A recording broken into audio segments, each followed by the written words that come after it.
This is the ACC on ESPN. 70 degrees and cloudy today in Durham, North Carolina. Florida State with 3 losses on the road to face a Duke team they've never been defeated by in their history. Jason Benetti, Kelly Stauffer, Chris Button along with you. And look, we thought 2 losses were going to be a deal breaker in the ACC this year, but Clemson's apple cart was upset last night at the Carrier Dome. So Florida State still has an outside shot in the Atlantic. Same for Duke in the Coastal. But the Seminoles have to get a win here today. And maybe Cal, it's the freshman running back that takes it there. Yeah, we got that sense from Jimbo Fisher yesterday that I think they're going to get Cam Akers maybe going early and often in this one. And that's really the best friend for the true freshman quarterback, James Blackman. The running game has progressed week by week, and I think Jimbo Fisher is more than happy that Akers gets off here this afternoon. And to your point about the running game, Cam Akers last week, 20 carries, 121 yards against Miami, nearly got him to the finish line. And it's his improvement maybe in other places than running the ball that have elevated him, right? Yeah, Jason, it's pass protection with young running backs. It's typically the last thing to come along, but Akers is getting that part of the game done, and James Blackman is the beneficiary of all of that. Cam Akers is pass protecting better. Jaquiz Patrick is already doing that, and then Blackman played well in the first half of Miami, but he actually looked like he grew up even in the second half of Miami. It'll be interesting to see if those guys can carry it over to this game. His quarterback rating in the first quarter has not been very good in his start so far. His opening one against NC State, they had a chance to win. He got them to the victory against Wake Forest. And then last week, if not for a defensive breakdown late in the game, maybe Florida State's sitting here at 2-2. Yeah, and Jimbo Fisher pointed that out. 2 out of the 3 starts that this young man has played in, he's given his team a chance to win down the stretch. That's more than enough for a true freshman. Triggers the kickoff. We are underway here in Durham. Derwin James on the return, and Florida State will take it with James Blackman, who got the start at quarterback after the injury to DeAndre Francois with the patella tendon injury. Blackman, number 24 pocket passer, not the most highly rated recruit in the ESPN 300, but pretty low down there. So then Francois ends up going down. Blackman takes over against NC State. He gets that first start. NC State gets the win. That's a very tough defense. And he's already seen Miami, as we documented, threw very well in the fourth quarter, but not enough for the victory.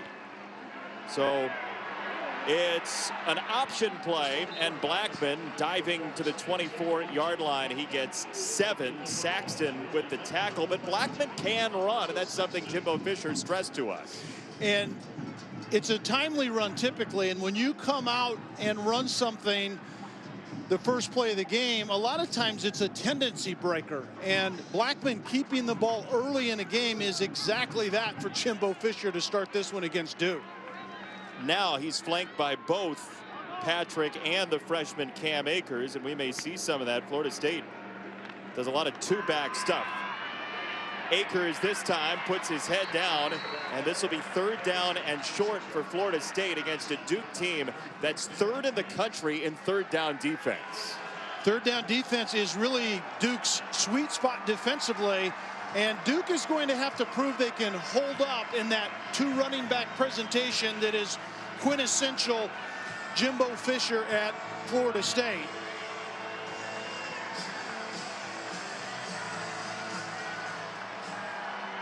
Florida State just 30% on 3rd down, 120th in the nation.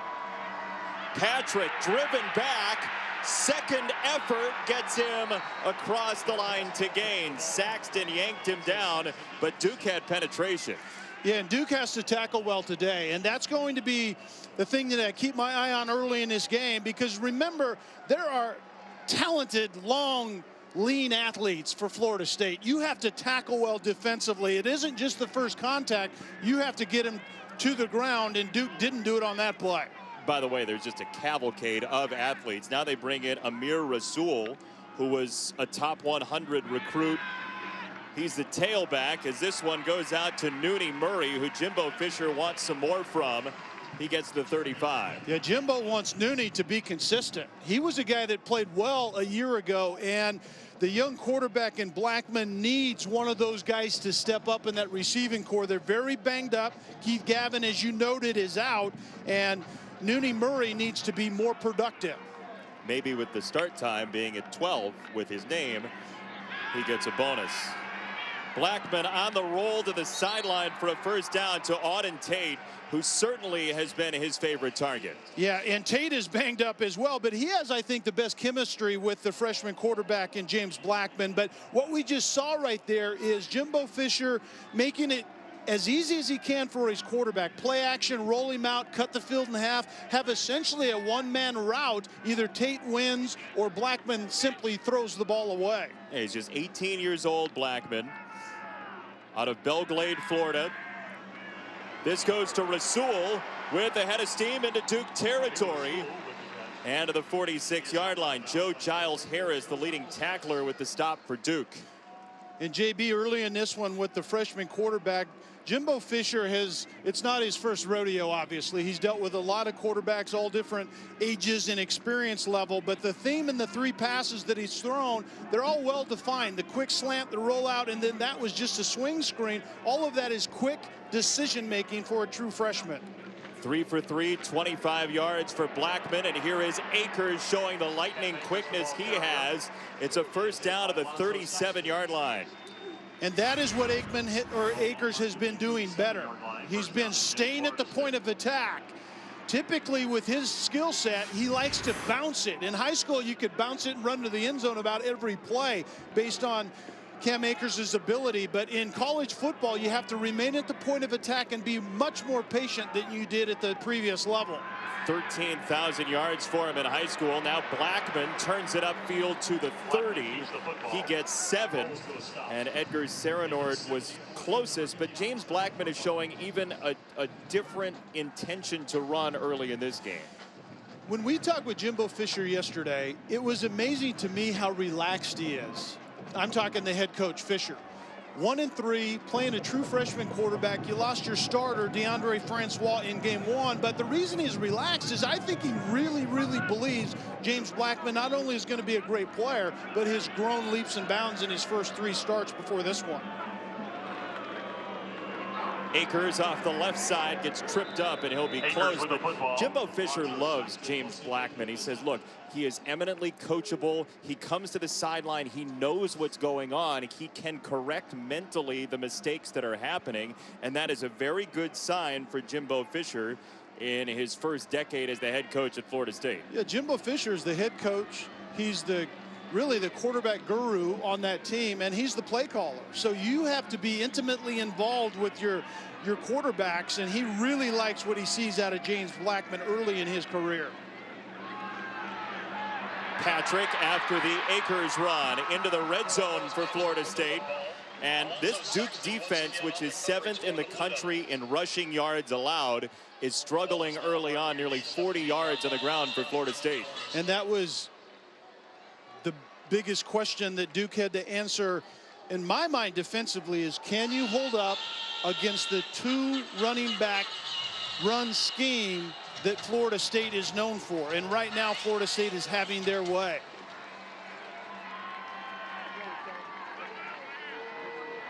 First down for Blackman. Patrick is driven back this time. He loses a couple. Trey Hornbuckle, the sophomore out of the state of Kentucky, with the tackle. And Hornbuckle at that right defensive end position was able to engage the offensive lineman, get off and make a play. And that's what that defensive front, and really the front 7, is going to have to do all day. You have to engage, you have to lose the blocker, and then you have to get to very physical and fast running backs. Isn't it wild that we've gotten to a point where a 2-back set is bizarre? It's a foreign affair. There isn't any doubt about it, and Duke knew that would be their challenge coming into today. Blackman to throw down the middle, has a strike, and he has a touchdown. Auden Tate once again for the score. A 3-by-1 set, and Auden Tate was the lone receiver to the left side at 6'5", 225. Two safeties were there, and neither safety was able to bring Tate down. Just a slant on the backside, and it's a very clear look, clear picture for the freshman quarterback in Blackman. The 3-by-1 set isolates a receiver. He's open, deliver the ball on time, and Blackman did all of those things on that play. Auden Tate, who is still dealing with some pain from that shoulder injury during the week this week, but is such a key target, picks up his 5th touchdown of the year. And Tate and the Seminoles have a strong start after a tough loss at Miami last week. You're watching Dos Equis Tailgate Week, and it's 7-0 Florida State with the lead on the touchdown from Auden Tate, who had 2 catches on the drive, including the score. This is a touchback, and Duke will have it as we check in with Chris Button. Well, Jason, you talked about Auden Tate dealing with that injury. I asked him about last week against Miami. He said his pain on a scale of 1 to 10 was a 9. This week, it's down to about, just a 5 or 6. They've had to limit him in practice a bit. He gets Wednesdays off. But how about this? He's not even on the injury report. Well, he didn't look at all hurt here on the touchdown, right, Cal? Well, that's easy for us to say after he's getting a needle put in his AC joint before the game, be able to go out there. But yeah, he looked good on that one. This is Sean Wilson on the carry. How about Chris doing the 1 to 10 pain thing? I know. He's turned into a medical professional. Daniel Jones, redshirt sophomore, who was going to go Ivy League, had originally committed to Princeton, decided to gray shirt, essentially deferring his scholarship a semester at Duke, and he's become the starting quarterback. A very quiet kid, very private kid, as David Cutcliffe said to us this week, because that's a drop for Wilson. It's a short pass to gain confidence for him, but that's not the result you want. Yeah, but that is the timing that we've been seeing in this pass game, and that's what they have to get going. The pass game has been non-existent, and compared to Daniel Jones a year ago, who completed 63% in his redshirt freshman year, he just simply hasn't seemed comfortable most of the time this season. 14 out of 42 last week against Virginia. This time with the blitz coming, he does grab the first down to Aaron Young, the redshirt sophomore out of the state of California. What did you see from Jones on tape that suggested maybe a little discomfort?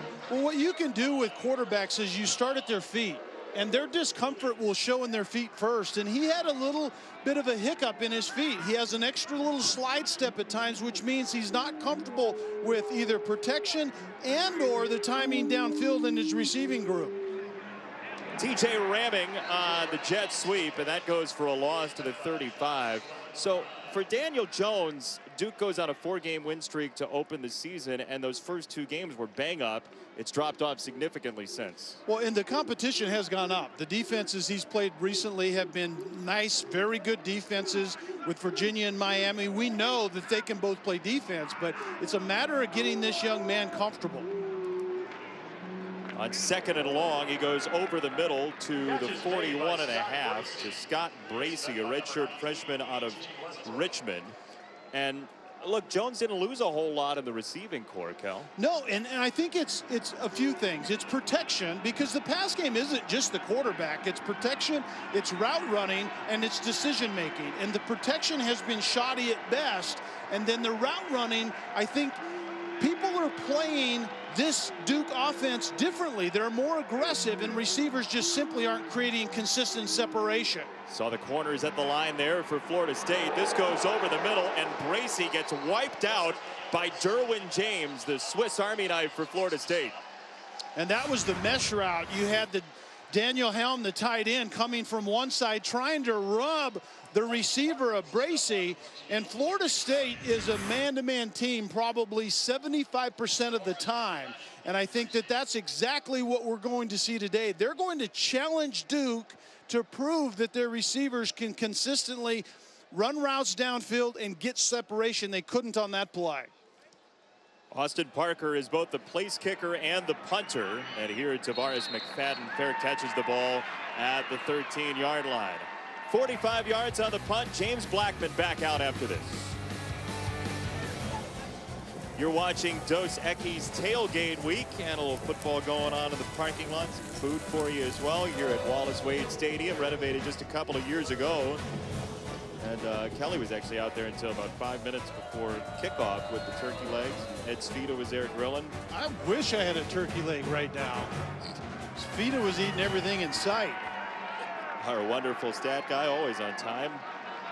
Patrick, the tailback, on first down for Blackman. They roll the pocket, and they've got a first down to Nooney Murray. That's a play that absolutely stuffs Florida State's playbook. It's one of the things that Jimbo Fisher is doing to get James Blackman comfortable. And what you do is you cut the field in half.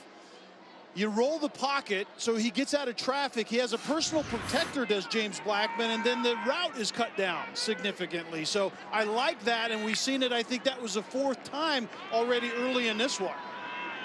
Patrick keeps his feet for a moment and runs hard to the 35. What a muscular run for 8. Got to tackle these guys. Jaquiz Patrick is the more physical running back, although Cam Akers is no pushover, but you have to tackle these guys, and that's going to be the exercise. I've told you that a couple of times already. Defensively for Duke, it's one thing beating the block. It's another thing doing something with these running backs when you get to them, because they're physical and they're fast. 2nd and short for Akers. And it's a first down for Florida State. Patrick one more time. And Kel, what does this playbook look like? Well, they move the pocket with James Blackman. I like the concept. You cut the field down in half. It makes for a simplified read for the true freshman quarterback. He has a personal protector, gets out of trouble. All of those things add to the comfort level of a true freshman that's getting his 4th start in his career here this afternoon. So off the Patrick run for first down, Nooney Murray one more time. He has been targeted quite a bit already today. That one is catch number 3 for him. And this is exactly what we were just talking about. The play action, move the pocket a little bit, called changing the launch point. Call it what you want, but for a young quarterback, it creates a more simplified read, cuts the field down tremendously, and it clears things up. And Jimbo Fisher knows what he's doing with young quarterbacks. He's done it before, and he's doing it really well right now with James Blackman. You've seen a lot of that on tape, getting him outside the pocket, allowing him to have a good look at the field. On the ground for Akers. And again, the first tackler can't bring him down. They do swarm him after a gain of 2. But if that's going to be the day for the Duke run defense, it's going to be a long day, don't you think? Yeah, no question. And for Duke fans, they need to hear Jason Benetti calling Mike Ramsey his name and number more often, because he's that difference maker at that defensive tackle position that has been playing really well, and he's somewhat different than what you normally see on the defensive line of scrimmage for Duke. He's more physical, but he has to make his presence known currently. I'll see what I can do for him. Blackman, short set one more time, and a spin from Akers. He has a first down. A dizzying run for Cam Akers. And that's the 3rd missed tackle as far as I can remember. And Giles Harris gets there on time, but then misses a tackle. And Coach Cutcliffe told us that that's one thing that they haven't done well the last couple of weeks is tackle. Tackle. And it's Izzo leading once again for Akers.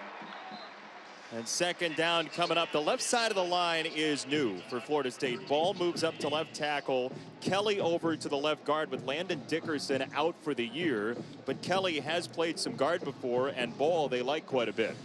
But Derek Kelly is the best left tackle on this team, and so you lose that by moving him to guard, and then Ball moves up. Dickerson was a road grader inside at 6'6", 310. He's out for the year, so that's also the dynamics that Jimbo Fisher has had to deal with on the offensive side. Pocket collapses. Blackman ran into the rush, and down he goes. Edgar Serenord, who had limited playing time his first 2 years, makes the stop. It's a loss of 4. And the first time that Florida State has been behind the sticks because of plays like this. You get the penetration, you get the pocket push, but it was coinciding with really good coverage down the field, and then Blackman goes down. Right now at 3rd and long, 3rd and 15, Duke has to take advantage of down in distances like this and get off the field. And that will have to wait. Good tease, Cal. End of the first quarter, timeout. That'll have to wait for the second quarter. 7-0 Florida State leading Duke after one in Durham. 3rd down, Florida State, 3rd and 15. Pressure coming. Blackman unloads. It is intercepted. Picked off by Mark Gilbert. His 4th of the year, Duke's 11th of the season, leading the ACC. And certainly just a miscommunication. Nooney Murray was really the only receiver to that side. There was a little bit of pressure on the backside from Giles Harris, but just enough to move the quarterback's feet a little bit. Up top, there are 2 receivers to begin with. The inside receiver in the trip goes inside. One-on-one outside, you have a simple Ruling on the curl field, route. an interception is under And the further young review. quarterback, James Blackman, just sails it out wide. Miscommunication between quarterback and receiver right there. And I think the interception is under further review as we speak. And Tom Zamorski, our replay official today, is taking a look as we take a look at whether or not Gilbert got his hands underneath this ball and had control of the interception. And he certainly had to kind of double catch it. You have to finish the catch, whether you're a defensive back or receiver, through an act common to the game. And in this case, that simply means going to the ground and finishing the catch. And I don't see a lot there that's going to allow them to have that indisputable video evidence. I think that's a catch. It should be confirmed, and it should be Duke football.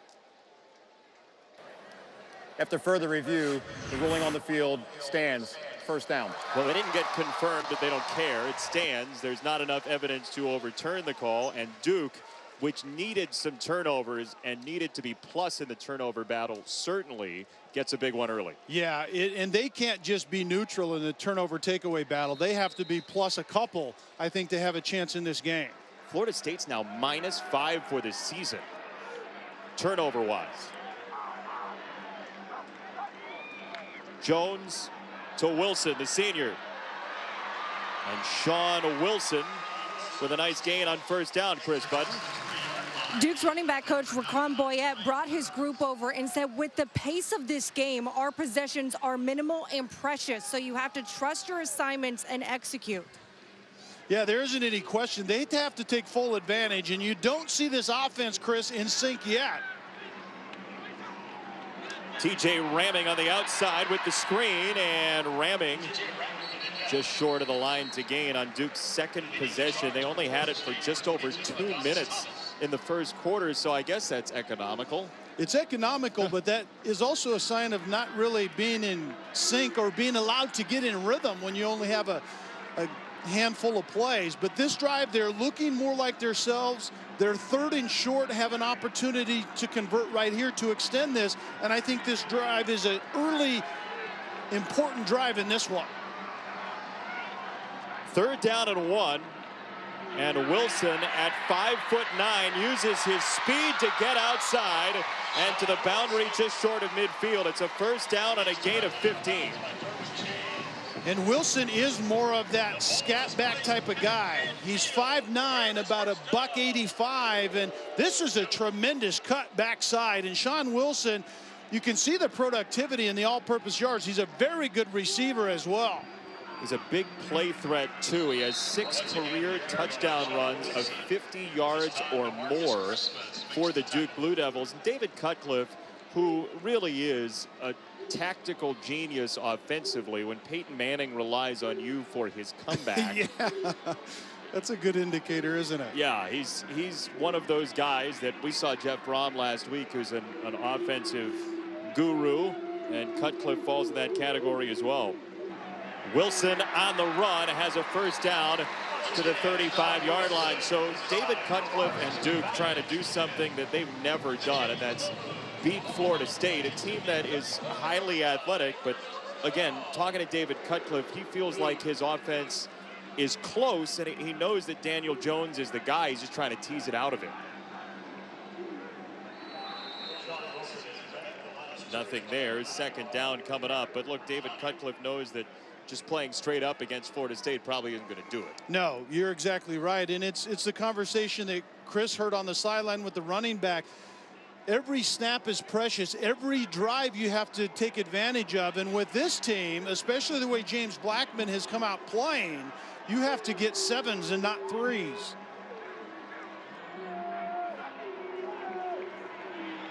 Jones unloads, and it's dropped.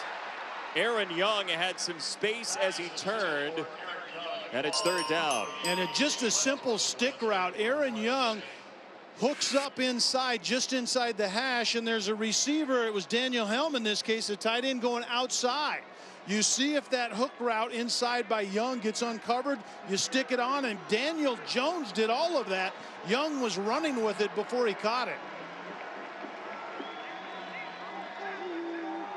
Third down for Duke. Jones with the swing out for Wilson. And he's across the 20. Now is it field goal time for a Duke team that struggled in special teams? Yeah, I think you're right. I think this is a little different. It's third and a skosh longer, plus the field goal is easier at this point, shorter than it was before that quick or that conversion on the fourth down. Chris Button, what are you seeing downstairs? Well, they thought about making a kicking change before today's game, but Coach Cutcliffe thought this was just not the time to do it. They'd wait another week. So Austin Parker will boot it. He's been punting as well as place kicking. From 38 for Parker, and it's good. So off the interception of Blackman, Duke creates some points, 7-3 midway through the second.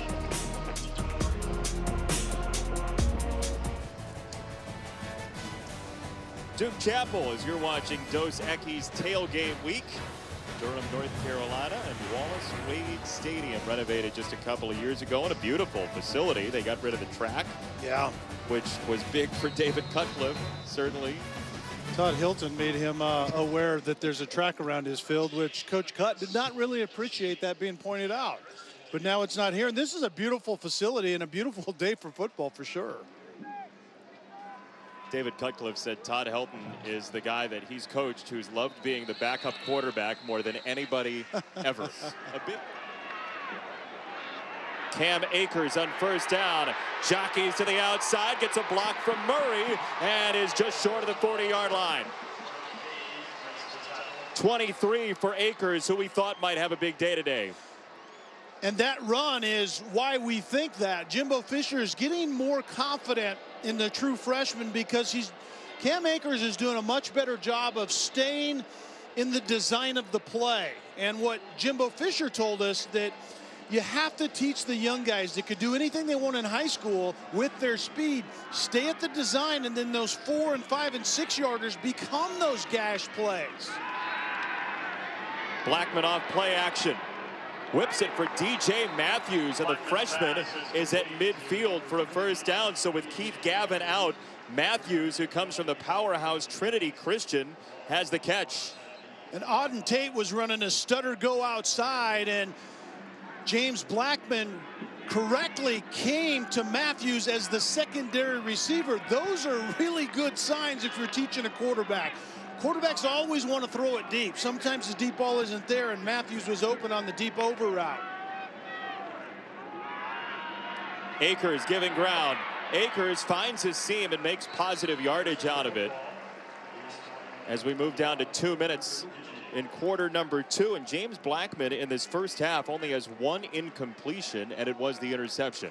Yeah, and I think that was just simply a miscommunication. It's hard to tell which was right, the quarterback or the receiver, but Chris talked about Jimbo Fisher is coaching James Blackman hard. He's not giving him any hall passes, even as a true freshman.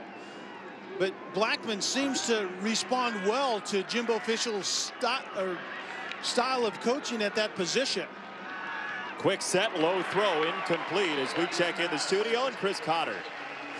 All right, gentlemen, we got Dave & Buster's halftime report coming your way shortly. Jonathan Vilma, Chip Kelly will join me. We'll take a look back to those wild games last night. Both Clemson and Washington State going down. These two will give us big picture looks at what it means going forward. And what about NC State playing at Pitt this afternoon? Are they for real? We'll talk about that and show you highlights coming up. Dave and Buster's Halftime Report. See you then.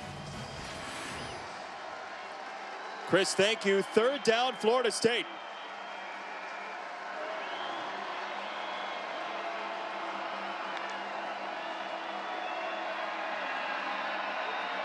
Blackman, pressure coming over the middle. That is a beautiful ball to the 15, and Nooney Murray. First down, Seminoles. Very well thrown by James Blackman. Murray is going to come over the middle of the field on a deep, what they call a dig route. Simply a deep downfield. Deep in route. It's coming back. Penalty. Third down.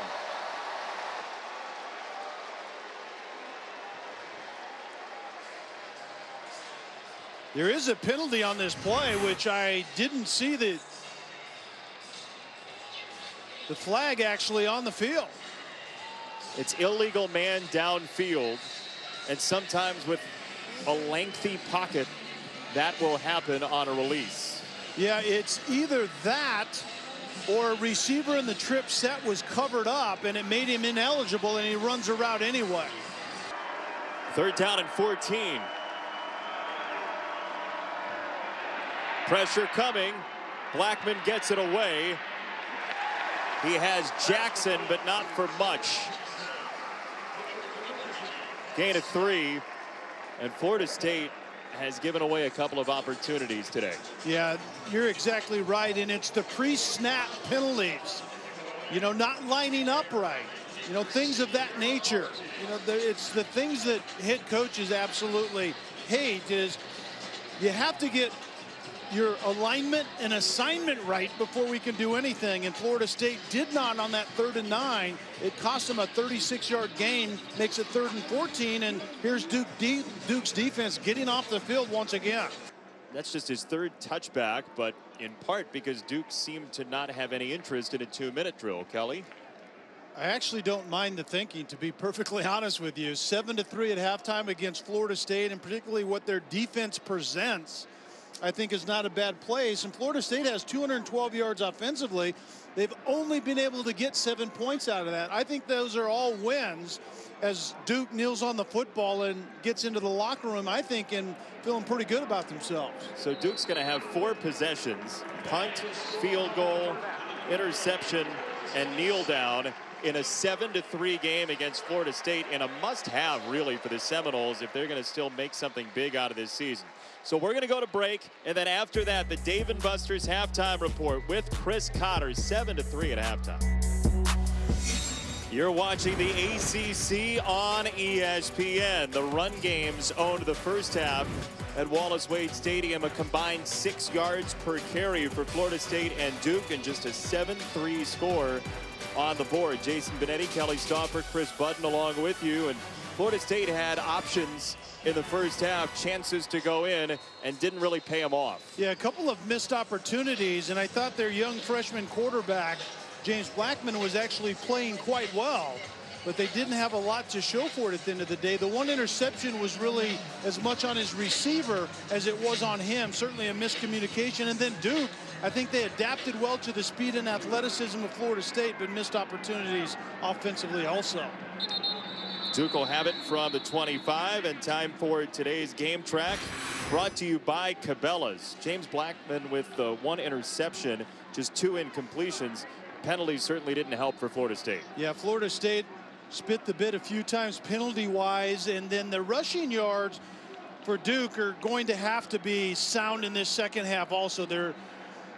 They rushed it better, I think, on that last drive, but they're going to have to own the line of scrimmage really on both sides of the ball in the second half to find their way into the end zone. On this throw for Jones to the tight end Copenhaver, who was the leading receiver in the first half with 16 yards for Duke. And Jason, I think the reason why is the receiving core is still growing. And so I think the tight ends are playing the central role in that pass game. Jones is out. Quentin Harris is in. He's usually the short yardage guy, but they do have some plays in the playbook for him. Redshirt sophomore out of the state of Connecticut. Florida State knew he was going to run. Adonis Thomas was ready to close that hole, and it's third down.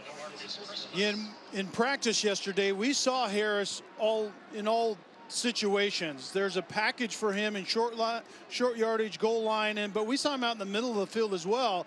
But what he doesn't do is throw the ball a lot. He's typically a runner when he's in there, and Florida State knew it on that play.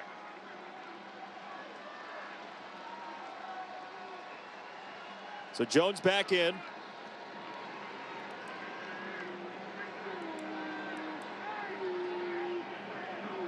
Ramming in motion to the slot.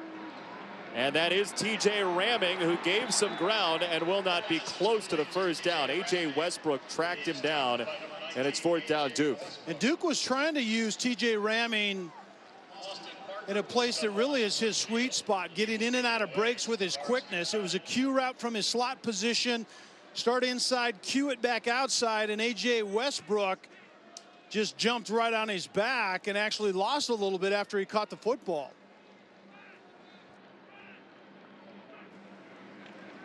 Austin Parker to punt it away. He got caught in the wash and went down, but no flag has come in. He gets a nice roll all the way down to the 6-yard line. As we check in with Chris Budden, who talked to both coaches. I did. Let's start first with Duke. David Cutcliffe saying the only difference in this game is their lack of explosive plays. I asked him about Daniel Jones, and he says really he's playing exactly how we want them to play. As for Florida State, Jimbo Fisher was actually very happy with his offense, besides, you know, the one turnover by Blackman and the penalties. But it's a good thing that there are not many adjustments on offense, because FSU clocked it yesterday. It takes 3 minutes just to get to the locker room. Then you have the 3 minutes back. That's 6 minutes out of a 20-minute halftime, Jason. Yeah, you're going to lose in about 30% of your halftime or more. Very smart for the Blue Devils as Saxton makes the tackle on Patrick. That's not by design, is it? Oh, no. You have the pink locker room at Iowa City, and you have to hike and rehydrate at halftime when you get back here to the stadium and at Wallace Wade. But I don't see Michigan on an upcoming schedule playing at Duke, so they might be safe. I think Harbaugh would bring his own air conditioners, though. Might no bring doubt his about own that. locker room. That could happen.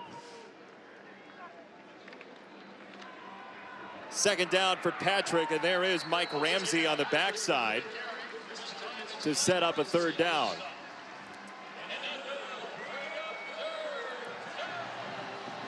Yeah, all the way behind the scoreboard is the locker room. So and that's way back there. That's what? Is that a 100-yard field we're looking at right there, at least? And I've actually been here for games before where Paul Johnson and Georgia Tech actually had their halftime right behind the scoreboard. They didn't even bother with the new locker room. They literally went and set up camp right behind the big scoreboard. Who needs a secure location when you have a scoreboard in the way? And Jaquez Patrick straight up the gut for a first down. Saxton made the tackle, but the run game continues to thrive for the Seminoles. And therein lies the difference between Florida State offensively today and Duke offensively. Is Florida State fully believes that 3rd and 3 or less, they can run it to convert. And you saw Patrick on a physical run right there. Patrick spins out of it. Oh, what a run to save the drive by Jaquez Patrick. McDuffie made the stop 10 yards downfield. It doesn't have to be a 50-yard run to be a explosive play. That's an explosive play. And that's another play where Duke didn't finish defensively, and Coach Cutt told us about that. His defense has to finish against 2 really physical running backs for Florida State. A couple of missed tackles today from Humphreys, usually very reliable. Now Blackman to the sideline, and a lot of contact from Brian Fields, who told us yesterday he was going to have to get into these receivers. Number 14, 15-yard penalty, first down.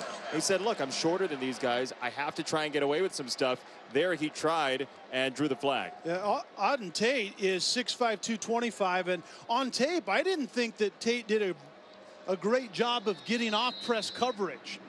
And Fields was in press coverage right there, but he didn't turn and look for the ball late.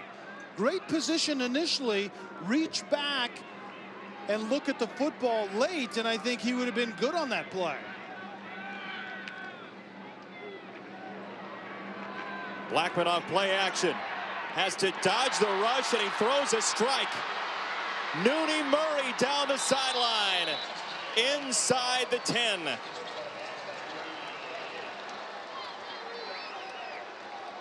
Blackman got hit, and we'll see if he's okay. There was quick pressure onto James Blackman, but I've seen Blackman do that throughout this season. He's a slight guy, 6'5", maybe a $175, but he stands in the pocket and delivers it, and there's a good example of it. He knew he was going to get hit as a quarterback. You still have to stand and deliver, and Blackman does on that play. Well done by the true freshman.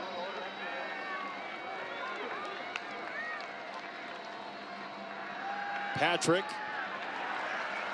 taken down by the first hit this time, and it's 2nd down and goal as Terrell Lucas was in on that stop. And Duke just simply can't afford coverage busts like they had on that long pass. Mark Gilbert was the outside corner. He carried the outside receiver in, and nobody was left outside to defend the outside route. Certainly a coverage bust.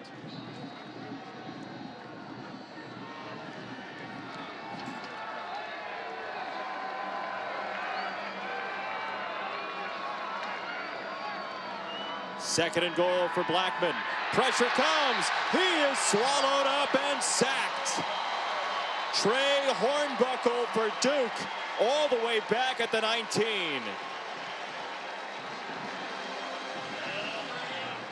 Duke had 19 sacks coming into today, and that's one thing they've done really well all season long is get after the passer and defend third down, and we've seen both of those on this drive. They've been pretty decent on third down throughout the day, but getting after the passer on this drive.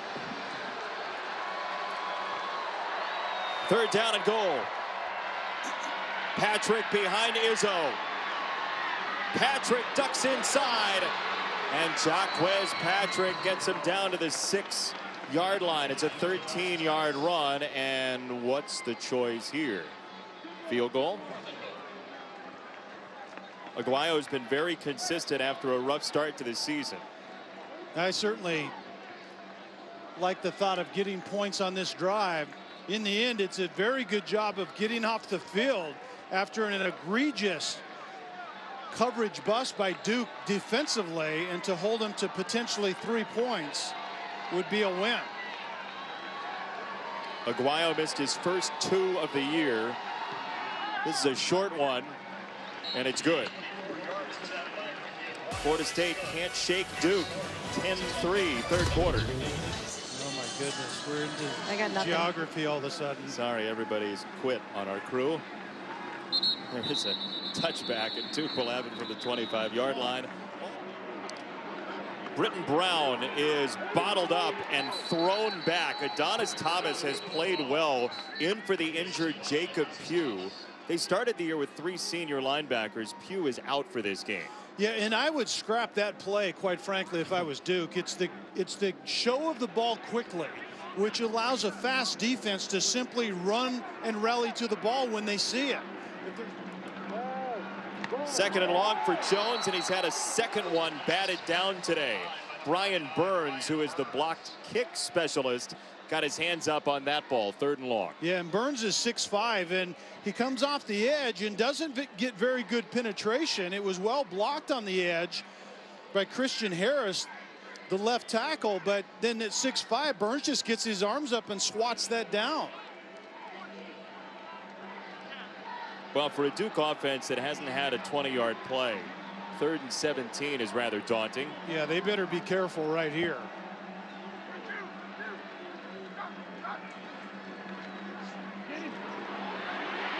Jones out of the pocket with time, lets his receivers go, lets the ball go down the sideline, ramming. TJ ramming to the 25-yard line, and there is your splash play. The degree of difficulty on this play is off the chart. Your quarterback gets outside the pocket, does Jones, and then you see the chemistry between TJ Ramming and his quarterback. If the quarterback is rolling to you, go deep if you're the receiver to the outside, and Ramming did on that play. Jones out, Harris in at quarterback, and he decides to run it for a gain of 2. What do you think of that?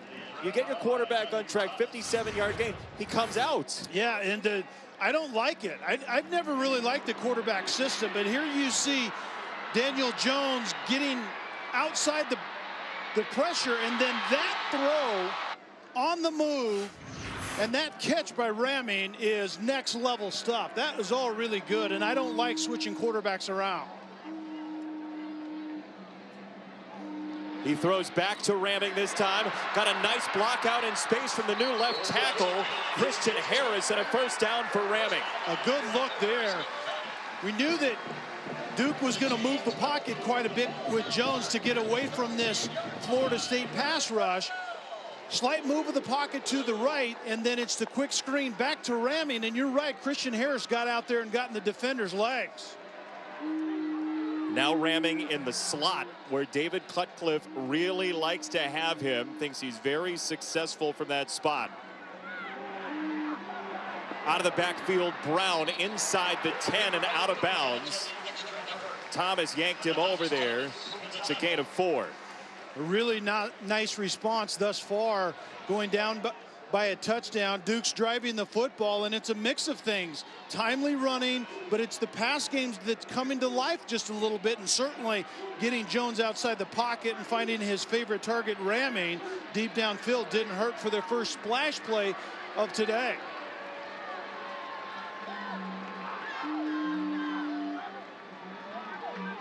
Brown, the tailback. Brown, the freshman, scores! Touchdown, Duke.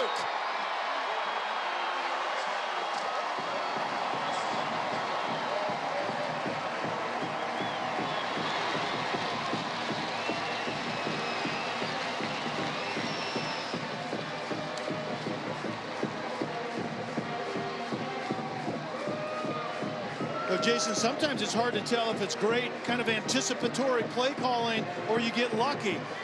Florida State defensively was moving out to the left and bringing pressure. Great call is exactly what they did, a draw right up the middle. Duke's not been a firework offense this year. They've lost 2 games in a row. Jones 14 of 42 last week, but here maybe the change. 57 yards for TJ Ramming, rolling the pocket, and then Brown caps it, and Duke has tied the ball game in Durham. You're watching Dos Equis Tailgate Week, and that is not what Duke needed. After a long pass play and a touchdown, yikes. Blackman has a wide open Vickers, the fullback, not often used as a pass catcher. He gets down to the 39-yard line. Jonathan Vickers is typically the fullback, and he's a battering ram. He's the lead blocker in that 2 running back scheme under Jimbo Fisher, but this is exactly where you use a fullback. Play action. He's no longer leading the run play. He's booting out into the flat, and he was wide open, and Blackman found him. Cam Akers, the freshman, for a gain of 2.5. So Duke scores to tie the game, then the kickoff out of bounds, and 1 play inside the 40. Heart-wrenching. And the kick out of bounds is the start of it. It's kind of like a baseball game. When you have a big inning, you want to put a goose egg on the board when you come back defensively. You don't want to kick it out of bounds in football and give the team another drive, and that's exactly what's happening.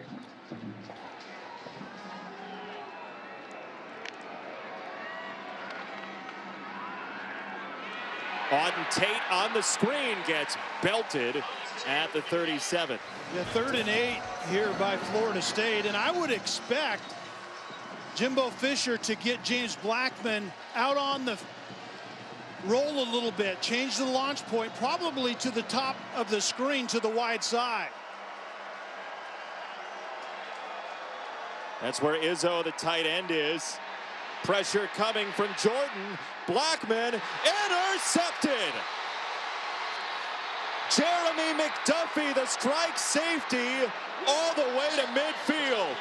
Another pick for Duke.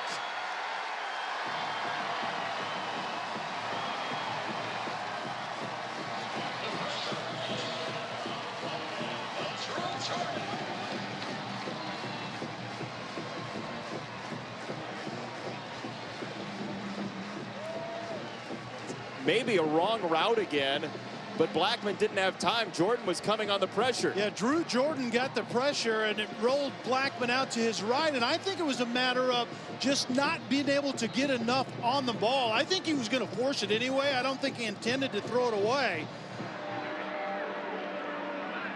Sean Wilson off the turnover, runs down the clock to the finish line of quarter number 3. That's the end of the third quarter. Timeout. Florida State keeps its headlining running back, Jaquez Patrick, on this play. You can discuss it at home. We'll come back for the fourth quarter of a tight game. You're watching Dos Equis Tailgate Week, and after 3 quarters, Florida State in danger of a 1-4 start and its first loss ever to Duke. Off the FSU turnover, Wilson on the run, and third down on the way. Quentin Harris has it batted away, so a couple runs from him as the backup quarterback. Jones comes out on a key third down. Yeah, I just don't get that at all. I think you can overthink it as an offensive play caller at times.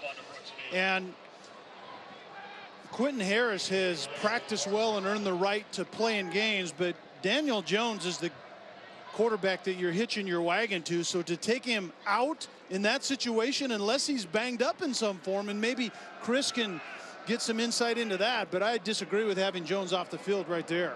It's just his 9th pass all year. Parker, a good punt. McFadden inside the 10. Close game in Durham, 10-all, 14-11 to go. 10-10 your score, fourth quarter. Remember, since 1992, Duke has never beaten Florida State. A couple of the wins of the series have been vacated. Patrick with a first down run for Florida State. And you see Jimbo Fisher going back to that. It's not only the run game, it's a 2-back presentation in the run game, which is kind of a foreign affair in college football now. And Duke came into this game defensively having to answer that question. Can we hold up when this massive offensive line starts to run, or those 2 running backs start to run behind that big offensive line? And we'll see if they can get it done on this drive. Freshman Akers gobbled up by Ramsey in the defensive line, and Jim Noles was talking about focus of his defensive players, the defensive coordinator for Duke. He said they try to keep meetings down to about 20 minutes per meeting now, with sort of the millennial mindset and the focus of defensive players. And they play games. They play like Pyramid and Cash Cab, trivia games to keep their players locked in. I love the innovation there, and it's about teaching the type of kids that you have, and I think they're doing a great job here at Duke. Cam Akers tried to shake a tackle and couldn't do it. Giles Harris finally rammed him down, third down. And Giles Harris got there quickly from his outside linebacking position to force this 3rd and 8 money down once again. Forced James Blackman to throw the ball, but when he throws it, force him to get off his initial read and get to his sometimes second or even third receiver. Duke, one of the best third down defenses in the country.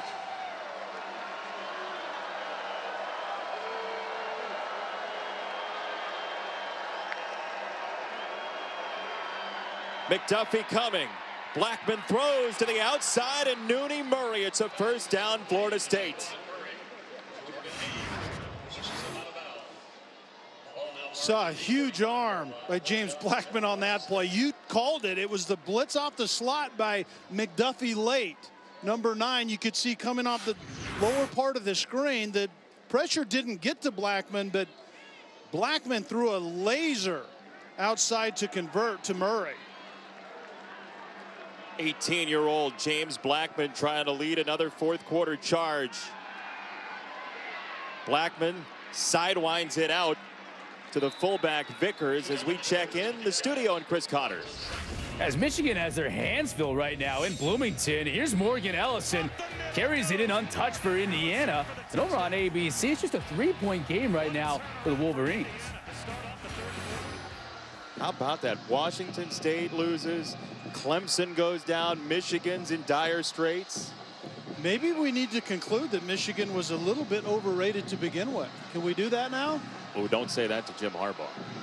Offensively, they don't really have all their oars in the water. Double reverse. Nooney Murray with Blackman out front. Humphreys couldn't get there, but they stack him up out of bounds. Gilbert along with the cavalry, and it's third down as we take a look at this week's AP rankings brought to you by AT&T. And it was Carnage Friday leading into maybe dumpster fire Saturday. We'll see. It could happen. I mean, Clemson just didn't look like themselves. I know they lose their quarterback, Kelly Bryant, but their defense didn't look right either. And then Washington State, they just couldn't keep it away from the other guys. 7 turnovers. You may not win many if you turn the ball over 7 times. Oh, no. And Mike Leach wasn't very happy. As pathetic front runners, I think, was the quote. As we heard on game day. Blackman under heat, gets it away for his tight end, Izzo. And how big of a security blanket has Izzo been as Blackman got absolutely washed away. The true freshman, James Blackman, finding the right guy, Ryan Izzo, running his out routes, sitting down in that void, but standing in the heated pocket and throwing once again a laser on third down to convert. Remember, he's done this twice. He drove him back against Miami to go ahead, and he did the same thing against the Wake Forest team to win that game. Patrick spun around.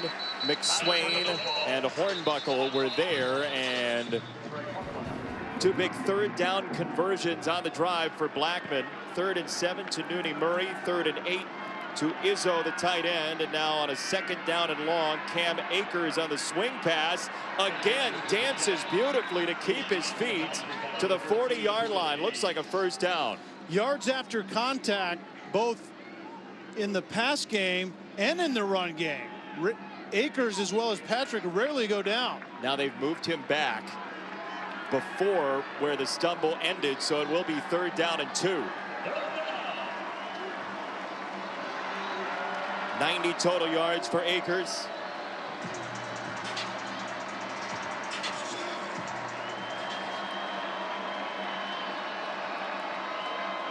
Tate in motion, 3rd down and 2.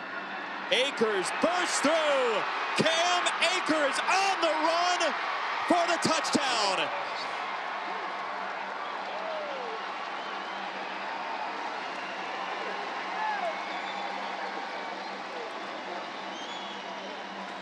The freshman star turn continues. The freshman star is learning how to stay behind his fullback. You see the block by Jonathan Vickers, and then once Cam Akers gets to the 2nd level, all bets are off. He's physical, and then he has the speed to turn 2 or 3 into 22 or 23 and get into the end zone like he did on this play. It's a 42-yard touchdown for Akers. The extra point is through for Aguayo. And after 121 versus Miami, Cam Akers bursts through. He's got 112 today and a Florida State lead.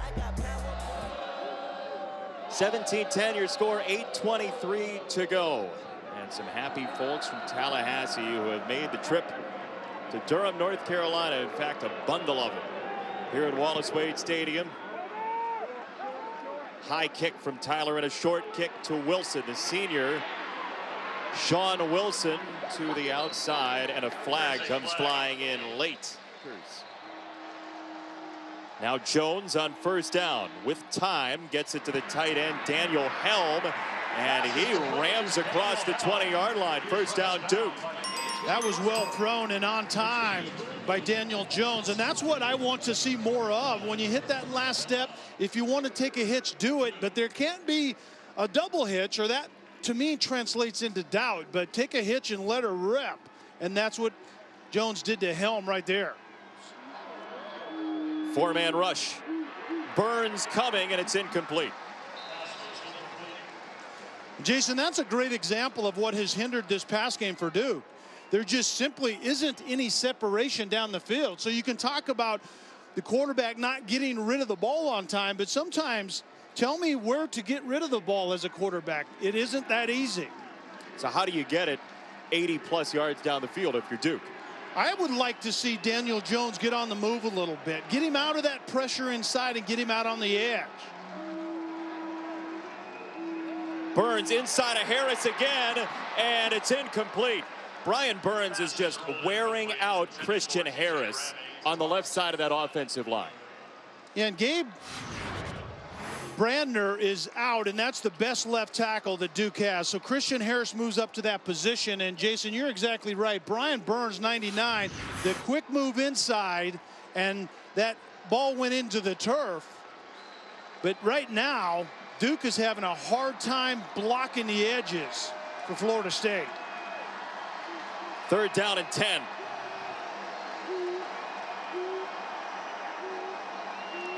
Corners are up at the line for Florida State. Jones, incomplete. He was fading away.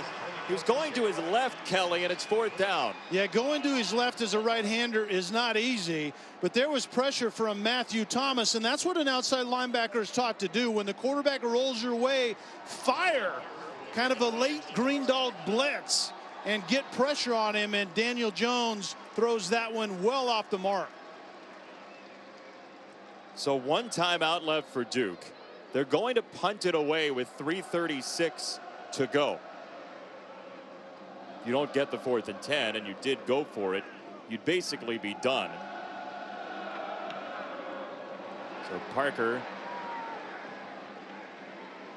McFadden waves it off, and Florida State will have it at the 36. This run game has gone for 221 today for the Seminoles. That's where you turn if you're Jimbo Fisher, right? Oh, without a question. And you may throw it on 3rd down in moving your quarterback and giving him a clean run pass option, where if James Blackman does not have it clean, he runs it himself. But run it twice, and Duke probably doesn't use their timeout until they hopefully get to 3rd down, and then they call the timeout and then try to get off the field on 3rd down.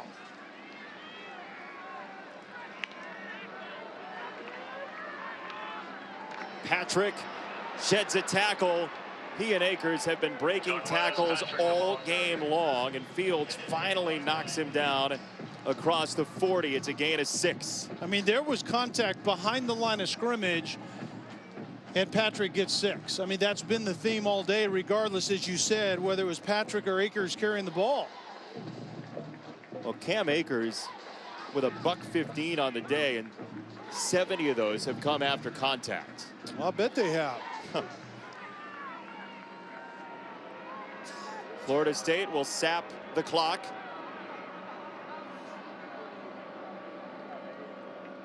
Play clock down to 5.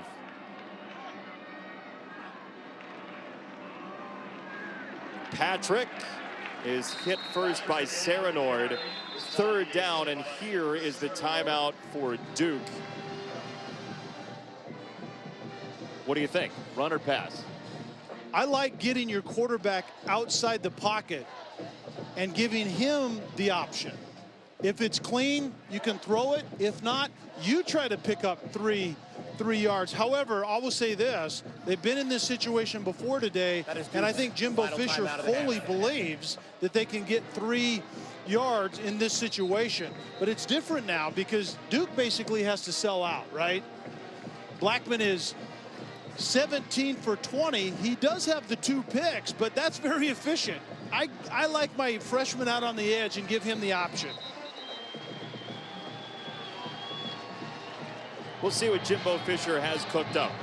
I know this, that Duke has to sell out in the tackle box. It's going to be a lot of one-on-ones outside, and if my quarterback is out there to take a look, he may have something. If not, he runs it. Patrick is in to the right of Blackman. who will throw. Blackman to the outside, and that's not going to get it done. Hayes the tackle on Patrick, and Duke will get it back, barring a fake punt or something. The one thing I don't do in this situation is throw the ball short of the line to gain so you can get tackled. And that ends up being a loss of 1.5. I mean, you just simply don't throw the ball short expecting your guy to break a tackle all the time and convert. Duke makes a nice tackle, which they haven't done consistently well today, but they have a chance to get this ball back. Logan Tyler, who just blasted one for 63 last time, kicking again to Ramming.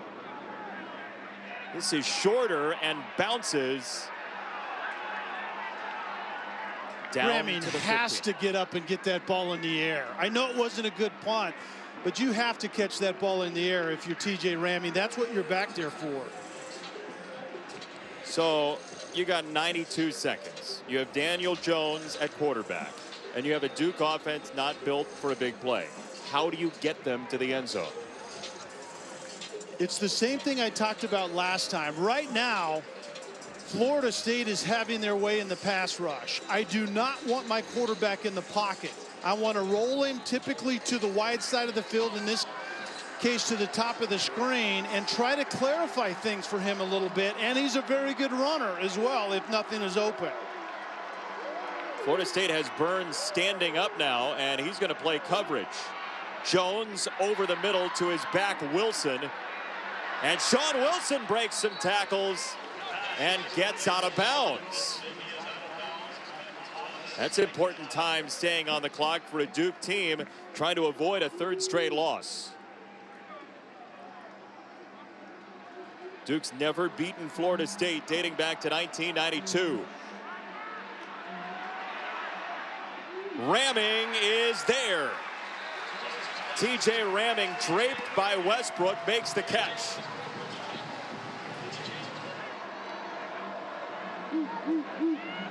Jones is hit low. Josh Sweat busts down his door. Now can you spare it down to spike it? Ramming was slow to the line.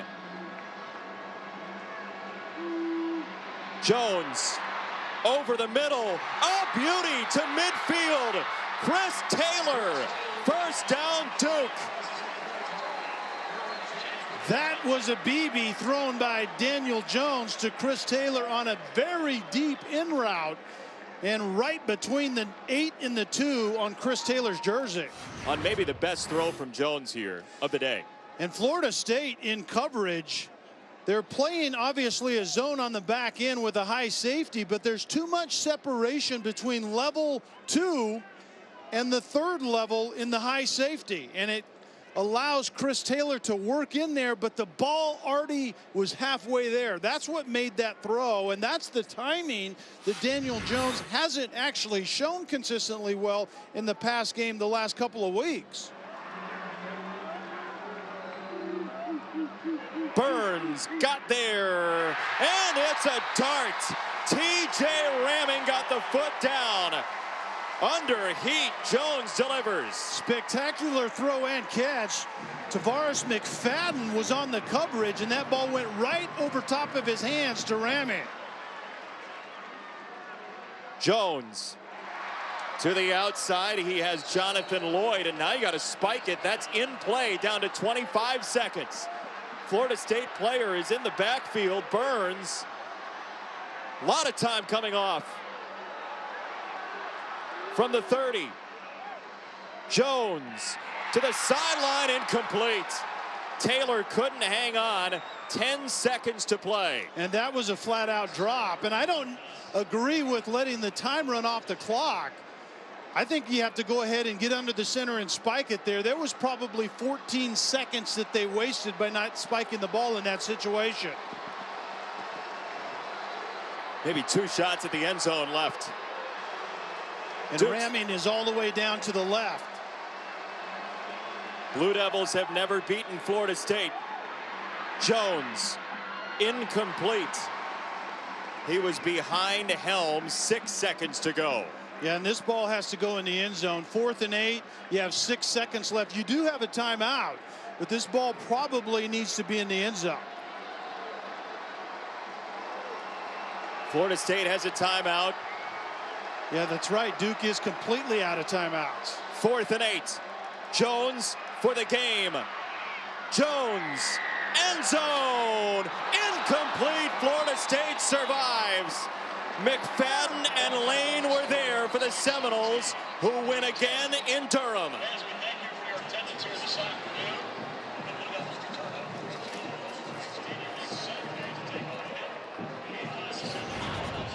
A near miss for Duke, Kelly.